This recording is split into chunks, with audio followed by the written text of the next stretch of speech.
السلام عليكم ورحمة الله وبركاته. الوعي المالي له درجات وله مراحل.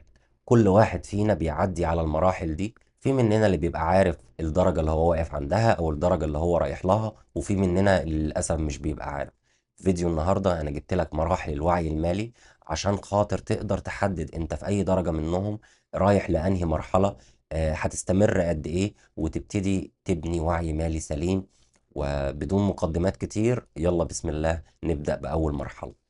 أول مرحلة هي مرحلة اللاوعي. في المرحلة دي هي صفر وعي، ما عندناش أي وعي مالي خالص. طيب علامات المرحلة دي إيه أو ملامح المرحلة دي؟ إنك تلاقي نفسك بتصرف بشكل عشوائي، تلاقي نفسك الديون بتتراكم عليك، بتستلف كتير، قرار الشراء عندك قرار عاطفي وليس عقلاني. دايما بتفكر إن الفلوس هي المشكلة وإن زيادة الفلوس هو الحل، ولكن مش بتفكر إن طريقة التفكير هي المشكلة الأساسية عندك، مش في الرقم ذات نفسه. العلامات زي ما قلت لك خد بالك منها ويا ريت تكتبها معايا. مش بتحسب مصاريفك، مش بتحاول تقلل النفقات بتاعتك، بتتداين كتير، بتستلف كتير، ما عندكش اي قرار واعي او قرار عقلاني للشراء بتاعك. دي كانت المرحلة الأولى، والمرحلة الأولى دي خطيرة جدا جدا. لو لقيت نفسك فيها لازم تخرج منها بأسرع وقت. المرحلة التانية من مراحل الوعي، تعالى نقول عليها كده، هي مرحلة الوعي المالي البسيط. هنا الشخص بيبتدي يفكر ان المرتب بيطير ليه، المرتب ده بيروح فين، انا رايح فين وجاي منين. بيحاول يبطل صرف عشوائي، بيحاول يسيطر على مصروفاته. هو لسه ما عندوش خطة ولسه ما عندوش ميزانية، ولكن هو بيحاول وبيفكر وبيحاول ياخد قرار. المرحلة دي مرحلة كويسة جدا، ودي يعتبر كده ايه، نتيجة تكوين الوعي المالي عندك. لو لقيت نفسك في المرحلة دي او لقيت علامة من علامات المرحلة دي بتنطبق عليك، اطمن. وده كده عندك انت الوعي المالي بيتكون واحدة واحدة، وهنبني عليها ان شاء الله، وهكمل معاك بقية المراحل. الدرجة الثالثة أو المرحلة الثالثة من مراحل الوعي المالي هي التحكم المالي. هنا بقى إحنا بدأنا نعرف المصاريف بتاعتنا، بدأنا نحدد المصاريف، إحنا بنصرف قد إيه شهريا، بنصرف قد إيه أسبوعيا. بيبقى فيه جدول زمني، بيبقى فيه جدولة للديون.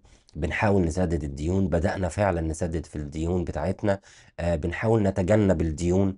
دي مرحلة متقدمة عن المراحل اللي قبليها ومطمئنة. يعني اطمن لو انت في المرحلة دي ان انت فعلا بدأت تكون وعي مالي عندك، بتحط ميزانية وبتبتدي تحط اهداف واضحة، بس لسه مش مكتملة. لكن دي بتنقلك للمرحلة اللي بعدها اللي هي المرحلة الرابعة، تعال نقول عليها مرحلة النضج المالي.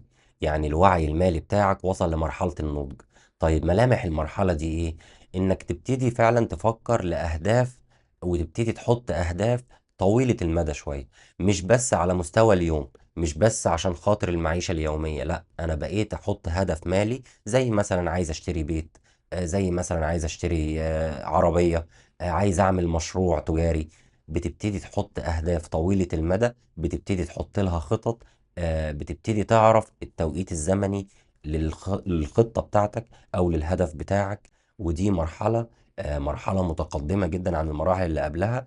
ليها علامات زي ما قلت لك، ان بيبقى عندك ميزانية واضحة، بيبقى عندك هدف مالي واضح، بيبقى عندك خطة مالية واضحة، وبيبقى عندك توقيت زمني. انت عارف هتوصل للمرحلة دي، انت عارف هتحقق الهدف ده في فترة قد ايه، وبتحاول تسعى ليه.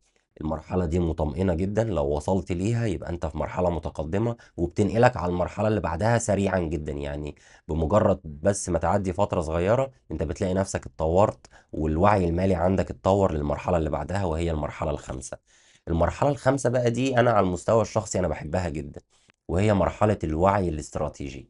الوعي المالي الاستراتيجي، كلمة الاستراتيجية هي مجموعة من الخطط، مجموعة من الخطط كده احنا بنحطهم مع بعض بنقول عليها استراتيجية. الوعي المالي الاستراتيجي ده أنا عندي هدف مالي على المدى البعيد. يعني أنا عندي خطة استثمار واضحة، عندي مشروع واضح، عندي خطة زمنية واضحة على المستوى البعيد، أكبر من سنة، أكتر من سنة. خلاص أنا بدأت أخطط لمستقبلي.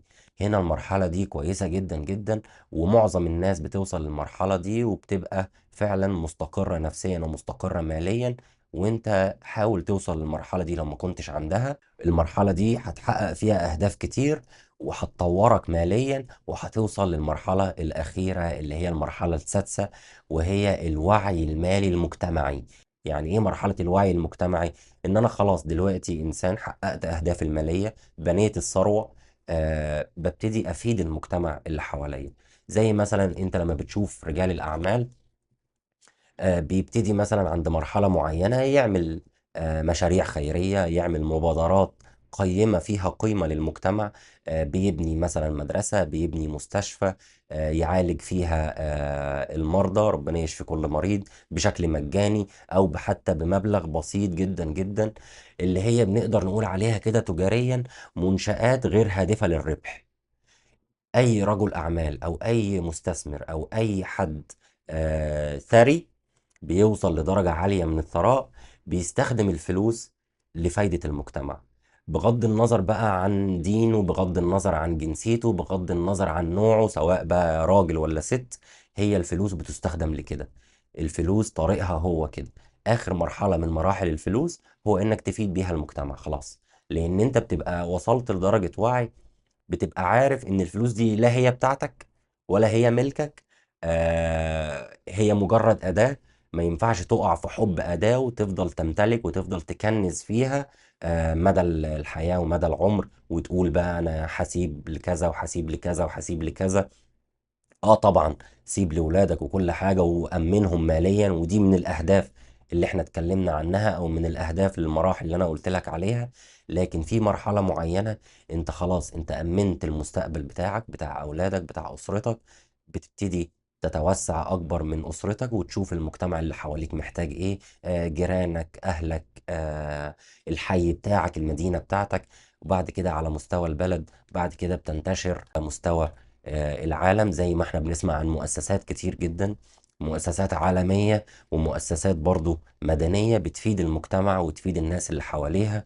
وده الغرض الأساسي من الفلوس. وفي المرحلة دي سبحان الله إن الإنسان اللي بيفكر بالطريقة دي أو بيوصل للمرحلة دي وبينفذ فعلا، فتلاقي ربنا بيفتح عليه من وسع عشان خاطر يقدر يفيد ناس أكتر، ويقدر يفيد البشر بشكل أكبر، ويديلهم فرص تانية إن هم يبتدوا فعلا يبنوا نفسهم من أول وجديد، ويفتح فرص جديدة لناس كتير. فوصلت للمرحلة دي ما شاء الله، أنت بقى مش محتاج تتفرج على فيديوهاتي، خلاص توكل على الله، ربنا يفتحها عليك وخلاص. ويبقى افتكرنا. السلام عليكم.